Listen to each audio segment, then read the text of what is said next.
Buen día, en este video se presentará la etapa final del proyecto Ecuaciones de Maxwell a partir de un actuador electromagnético. Este proyecto fue realizado por John Diego Contreras Jiménez, Sandra Milena Gómez Pedraza, Ingrid Lorena Quintero Ramírez y Juan David Salinas, estudiantes de la Universidad Distrital Francisco José de Caldas de la carrera Ingeniería Eléctrica, y está dirigido a la profesora Gladys Patricia Abdelrahim.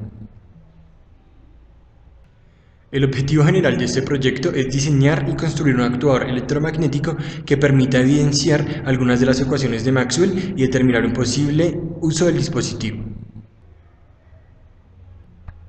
Objetivos específicos. Primero, realizar una consulta sobre las ecuaciones de Maxwell que van a ser aplicadas en el desarrollo del actuador electromagnético. Segundo, analizar el comportamiento del actuador electromagnético según las ecuaciones de Maxwell a partir de datos tomados experimentalmente. Tercero, contrastar los datos obtenidos experimentalmente y los datos obtenidos de forma teórica. Justificación y contextualización. Mediante este proyecto, buscamos demostrar e implementar una o varias de las ecuaciones de Maxwell, las cuales son ley de Ampère, ley de Faraday, ley de Gauss para campo eléctrico y ley de Gauss para campo magnético. De acuerdo a lo anterior, se construyó un prototipo al cual se le denominó actuador electromagnético, que permitirá evidenciar de forma cuantitativa y cualitativa dichas ecuaciones. En función de lo anterior, se realizarán ciertas mediciones, las cuales nos permitieron probar por medio de las relaciones matemáticas y gráficas el comportamiento del actuador construido. Los materiales utilizados en este proyecto fueron 3 diodos IN4007, 2 resistencias de carbón con tolerancia al 5%, un transistor TI06D1, 2 condensadores de 2.2 microfaradios, una baquela, 41 metros de cable esmaltado calibre 32 AWG, un flyback, 0.15 metros de tubo PVC, una terminal de circuito, una clavija, 0.5 metros de cable duplex número 14 AWG, una caja de soporte en acrílico, 1 metro de estaño y un rollo de cinta aislante. Para la aplicación de la teoría de las ecuaciones de Maxwell, se decidió construir un actuador electromagnético, el cual se basa en la generación de un campo magnético dada una configuración de un circuito oscilador con una bobina principal y una fuente de alta tensión. El funcionamiento básico del actuador electromagnético se basa en una fuente de alto voltaje que carga el condensador, así se genera una chispa entre dos contactos. Dichos contactos y la chispa se comportan como un interruptor que se activa cuando el voltaje está suficientemente alto y se desactiva cuando el voltaje es bajo. Cuando ese interruptor se dispara, la energía almacenada en el condensador se transmite al primario, creando una inducción de voltaje de acuerdo a la relación de transformación del embobinado. Registro fotográfico del montaje para el actuador electromagnético. En la figura 2 podemos observar la construcción del circuito oscilador y en la figura 3 podremos observar el montaje del circuito oscilador en la base. Funcionamiento del actuador electromagnético. La energía proviene del transformador elevador, en este proyecto de un flyback utilizado para cargar el condensador de alto voltaje. El alto voltaje al cual se ven sometidos los electrodos hace que se produzca en el aire a su alrededor una ionización, generando un efecto de avalancha que hace que el núcleo de aire sea un buen conductor. De esta manera, la energía almacenada en el condensador se descarga en la bobina primaria en forma de una oscilación de alta frecuencia, la cual es exactamente la frecuencia de resonancia del circuito secundario, con lo que generará un voltaje en este. Pruebas realizadas al actuador electromagnético. La primera prueba fue de tensión versus corriente. En esta prueba se hace uso en el laboratorio de un multímetro Fluke 179 y una pinza amperimétrica digital Stretch.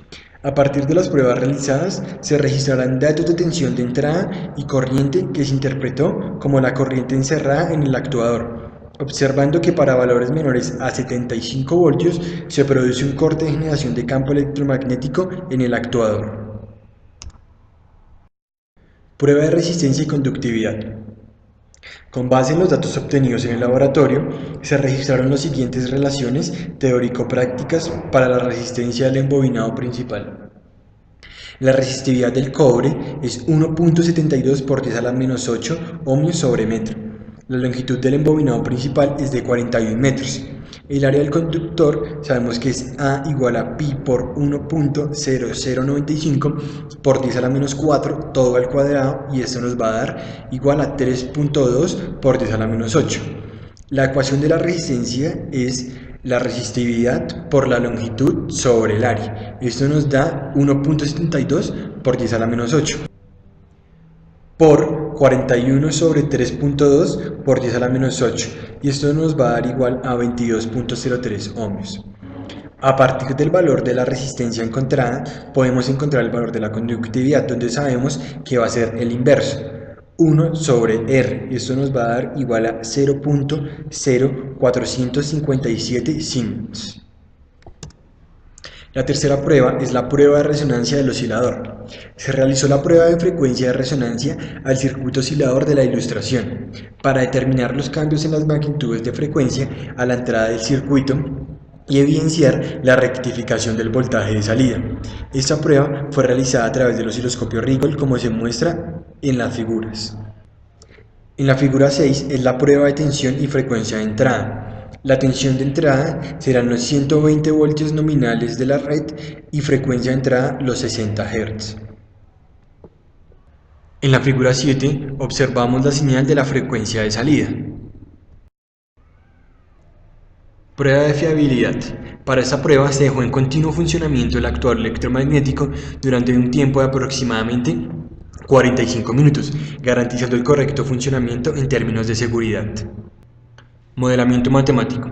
A partir de los datos obtenidos en las distintas pruebas y de la teoría expuesta anteriormente, se realizaron los siguientes cálculos para el embobinado principal.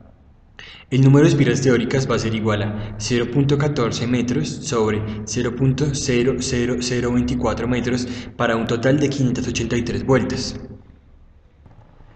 Para hallar el valor del embobinado principal tenemos la ecuación que va a ser igual a L igual a N por R al cuadrado sobre 9 por R más 10 por H,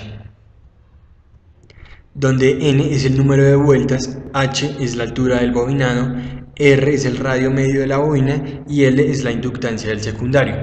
Aplicando esta fórmula tenemos un valor para la inductancia de 11.45 milihenrios. A continuación se explicarán las ecuaciones involucradas en el proyecto. Comprobación de la ley de Gauss para campo eléctrico en el actuador electromagnético. Se usa una relación de transformación para el flyback donde podremos ver que son 10.000 voltios de salida sobre 120 voltios de entrada, y eso nos da una relación de 83.33. Para lo anterior se hace uso de los valores de tensión hallados en la prueba de tensión versus corriente para encontrar el valor del campo eléctrico. Campo es igual a tensión sobre longitud. De esta manera se hace uso de la ley de Gauss para campo eléctrico, donde sabemos que es igual a la integral cerrada de superficie de E.S igual a la carga sobre epsilon sub 0. Hacemos un ejemplo tomando el valor de campo de 305 con el de S que va a ser R de R de phi.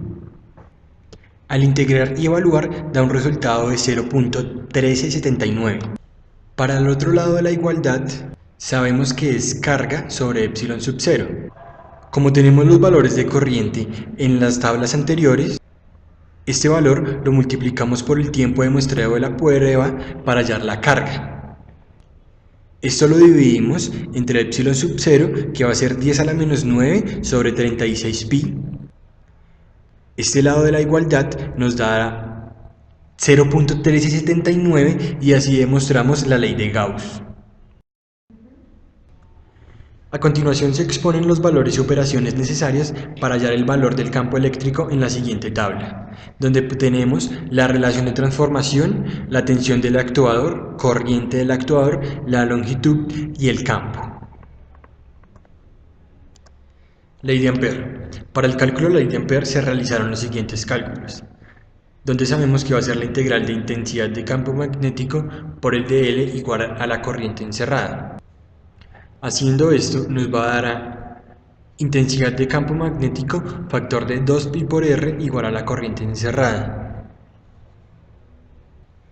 A primera vista, podría pensarse que la ley de Ampère se utiliza para determinar la corriente, por una integración. Sin embargo, la corriente es usualmente conocida y la ley más bien provee un método para hallar intensidad de campo. Despejando la intensidad de campo magnético y con la tabla anterior de la corriente encerrada, obtenemos de 8.32 por 10 a la menos 3 sobre 2pi por el radio, y esto nos va a dar igual a 0.1103 amperios sobre metro. A continuación se puede observar en la tabla los valores de intensidad de campo magnético H, tomando los datos de corriente de la tabla anterior, manteniendo el radio R. Mediante la gráfica podemos observar que la intensidad de campo versus corriente nos da una pendiente positiva. Ley de Faraday. Para el desarrollo de esta ley se hace necesario tener la variación temporal de la densidad de flujo magnético B. La ley está dada por la siguiente ecuación. Integral cerrada de campo eléctrico punto dl va a ser igual a la integral de superficie menos la derivada de la densidad de flujo magnético respecto al tiempo por el ds. Por lo anterior, es de vital importancia conocer la variación de campo en función del tiempo, por lo cual dicha ley solo puede ser planteada de forma teórica para este caso, por lo cual solo podría desarrollarse la primera parte de la igualdad como se denota a continuación. La integral cerrada del campo eléctrico punto dl va a ser igual a la integral de 0 a 2pi de E por R de phi, donde sabemos que E por R nos daría 305. Al integrar y evaluar nos va a dar un valor de 610 pi. Ley de Gauss para campo magnético. Para el uso de esta ley tomamos el valor de magnitud de la densidad de flujo magnético B con dirección radial a sub phi, dado que la corriente está dirigida en dirección a sub z, como se indica al utilizar la regla de la mano derecha. Para el diferencial de S se utilizó la superficie circular de radio R, la cual tiene componentes en R de R de phi en dirección a sub z, y al realizar el siguiente producto punto de estos vectores se obtiene el siguiente valor teniendo en cuenta que es una superficie cerrada.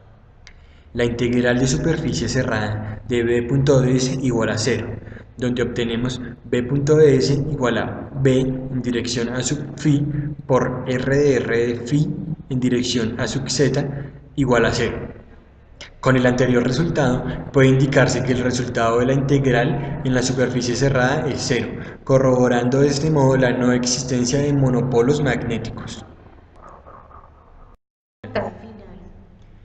Este es el montaje final del actuador electromagnético.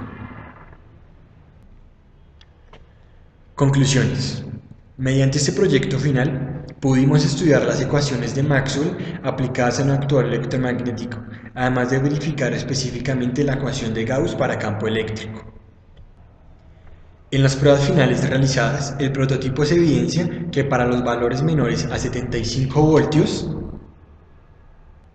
el actuador no genera campo eléctrico ni campo magnético significativo, por lo que podemos decir que en este valor se encuentra el punto de irrupción para la generación de campo. Logramos obtener los valores de resistencia y conductividad del cobre utilizado para el embobinado referentes a un alambre de cobre número 32, mediante ecuaciones vistas en el curso de campos electromagnéticos. Por medio del desarrollo de este proyecto logramos adquirir y poner en práctica aspectos prácticos para evidenciar las leyes fundamentales del electromagnetismo por medio del uso de dispositivos pasivos y semiconductores. Verificamos el funcionamiento del actuador, comprobado en el video, donde por medio del campo generado por el mismo pudimos encender inalámbricamente las luminarias que contienen gas noble. Por medio de la simulación nos dimos cuenta que a más de 160 voltios algunos componentes del circuito, como el transistor, empiezan a presentar fallas, por lo cual se realizó una restricción al voltaje aplicado al prototipo. Para la ley de Gauss de campo eléctrico se realizó el cálculo del error, dado que los valores tomados son prácticos y siempre difieren de los teóricos, debido a aspectos externos que afectan el prototipo, además de los errores de medida de los equipos y de la influencia del sujeto que interviene en la toma de medidas. A continuación, mostraremos el funcionamiento del actuador electromagnético en el prototipo final.